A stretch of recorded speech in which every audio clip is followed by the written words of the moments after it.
Welcome to The Fine Print. I'm Jeff Zeleny. Joining us today is Congressman Charles Boustany of Louisiana. He's the subcommittee chairman looking into these IRS allegations. Mr. Chairman, thank you for joining us. What's your reaction to this Inspector General's report about the IRS and these Tea Party groups?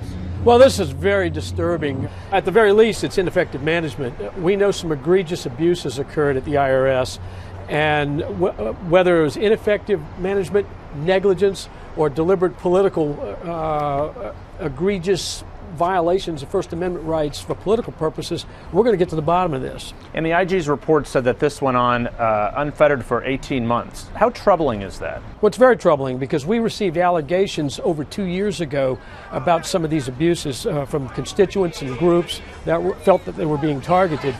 And back in 2011, we started an extensive investigation into this. And the IRS has been evasive and misleading from the very beginning. In a hearing about a year ago, you asked the head of IRS directly. Can you give us assurances that the IRS is not targeting particular groups based on political leanings? First, let me start by saying yes, I can give you assurances. That turns out to be a lie. Well, that clearly is not right. Now, the question is, did the commissioner at the time know what others were doing within IRS? But that raises a very disturbing set of questions. Was he unaware of what was happening, or was he deliberately not giving us the truth? We do know that senior personnel at IRS were well aware of this, including the acting commissioner today. Something's afoul. Sounds to me like there's a culture of rot going on at the IRS. The director of the IRS at the time who answered that question of yours saying no, there were no instances of bias, he was appointed by President Bush, and he served into the beginning of the Obama administration. Does that change things at all?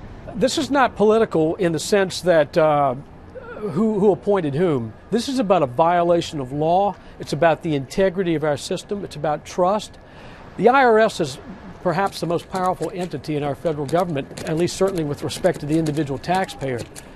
And we cannot tolerate any abuse of power under any circumstances. And I can tell you, heads will roll in this. So when you have the hearing on Friday to start asking these questions, you obviously want to know the timeline of when these things are rolled out. What else do you think is out there that will lead us to the answers?